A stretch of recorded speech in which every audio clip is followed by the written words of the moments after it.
আজকে আমরা মূলত যে মামলাটার দিকে তাকিয়েছিলাম একদম সকাল থেকে, আপনি যদি একটু ব্রিফলি বলতেন, কারণ আদালতের ভাষা বা বিষয়গুলো আমাদের দর্শকদের উদ্দেশ্যে একটুখানি, কি হলো ঠিক আজকে আদালত? আদালত সিঙ্গেল বেঞ্চের জাজমেন্টটাকে খারিজ করে দিলেন।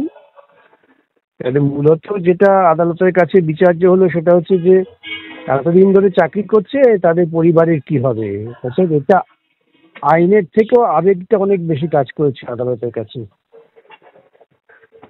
স্যার, এই যে হিউম্যানিটেরিয়ান গ্রাউন্ড, আদালত ঠিক আপনাকে যদি আমি একজন আইনজীবী, আপনি একজন প্রাজ্ঞ মানে আইনজীবী, সেই জায়গা থেকে আপনার কাছে জিজ্ঞেস করছি, ঠিক কোন যুক্তিটা ঠিক কাজ করলো? এত বড় একটা নিয়োগ, যেখানে যে নিয়োগ নিয়ে এতবার প্রশ্ন উঠেছে, সেই নিয়োগটা বহাল রাখার তো সিদ্ধান্ত।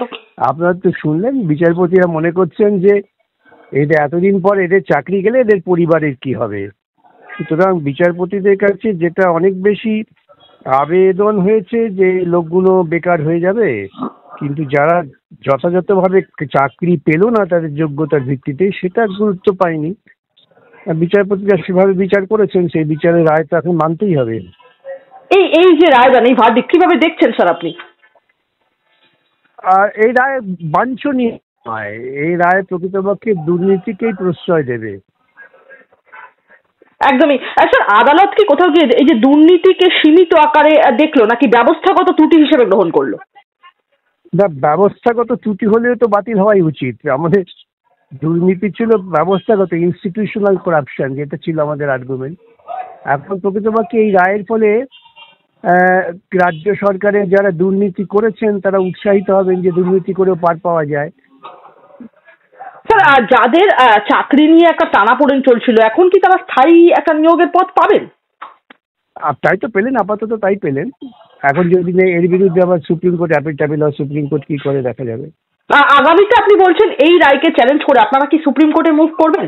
দেখুন, আমরা যারা চাকরি প্রার্থী তারা ঠিক করবে তারা সুপ্রিম কোর্ট যাবে কিনা। এটা তো আমাদের মামলা নয়, মানে আমরা তো সওয়াল করি। সুপ্রিম কোর্টে যাবে কি যাবে না সেটা তারা ঠিক করবে। একদম। স্যার, চাকরি বহাল, এটা কি একটা সরকারের জন্য বড় রাজনৈতিক স্বস্তি কোথাও গিয়ে হলো এই মুহূর্তে? না, অন্তত পক্ষে একটা একটা অস্থিরতা থেকে তো বাঁচতো। তারা ভাবলেন যে একটা এই 32,000 লোকের চাকরিটা একটা অস্থির পরিবেশ হতো, সেখান থেকে তো খানিকটা তারা রেহাই পেলেন। একেবারে। স্যার, নিয়োগ প্রক্রিয়ার একদম যে সিস্টেমেটিক ত্রুটি থাকা সত্ত্বেও একদম সরকার কিভাবে নিজেকে দায়মুক্ত দেখাবে স্যার? সেটা তো পরের কথা। এখন এটা তো কিভাবে দেখে না দেখে তো তাই রাজনৈতিক বিষয়। তারা বলতেই পারবে যে হাইকোর্টটা আমাদের মান্যতা দিয়েছে, এই আর কি। স্যার, আমার শেষ কয়েকটা আপনার কাছে প্রশ্ন, যে প্রাথমিকে এই যে নিয়োগ প্রক্রিয়া নিয়ে, যেখানে মামলাকারীদের অভিযোগ ছিল 2016 সালের একদম নিয়োগ আইন মানা হয়নি, নিয়োগ প্রক্রিয়া সংরক্ষণ বিধি মানা হয়নি, তারপরেও এইরক্ষম একটা ঐতিহাসিক রায়, যেটার দিকে একদম আশ্চর্য রায় হয়েছে।